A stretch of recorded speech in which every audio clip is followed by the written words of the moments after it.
তার মানে কি মুক্তিযোদ্ধার সন্তান নাতিপুতিরা কেউ মেধাবী না, যত রাজাকারের বাচ্চারা নাতিপুতি হলো মেধাবী, তাই না?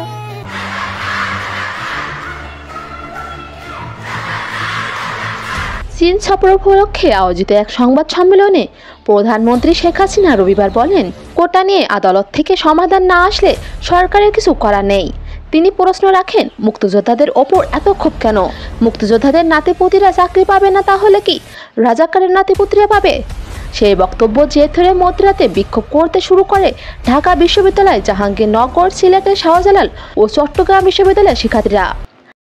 যদি লজ্জা থাকতো তাহলে আগে ইউনিভার্সিটির থেকে পড়াশোনা বন্ধ করে দিয়ে এসে তারপর বলুক যে কোটা লাগবে না।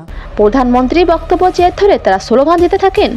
2018 সালে ব্যাপক ছাত্র আন্দোলনের মুখে সরকারি চাকরিতে প্রথম ও দ্বিতীয় শ্রেণীতে মুক্তিযোদ্ধা সহ সব রকম কোটা পদ্ধতি বাতিল করে একটি পরিপত্র জারি করেছিল সরকার।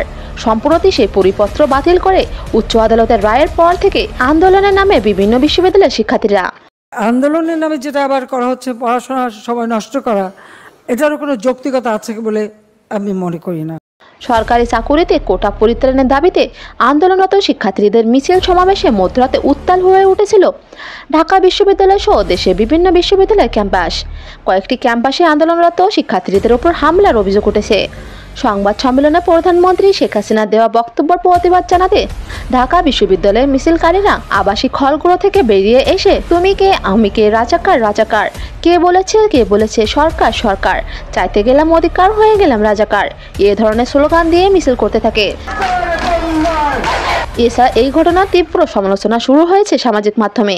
এ মাসে শুরু থেকে টানা আন্দোলন ও বাংলা ব্লকের নাম নিয়ে অবরোধ কর্মসূচি চালিয়ে যাচ্ছে তারা।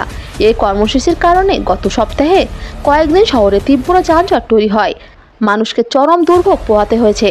সংসদের অধিবেশন ডেকে কোটা পরিবর্তনের দৃশ্যমান পদক্ষেপ নিতে সরকারকে 24 ঘন্টা সময় বেঁধে দিয়েছেন আন্দোলনকারীরা।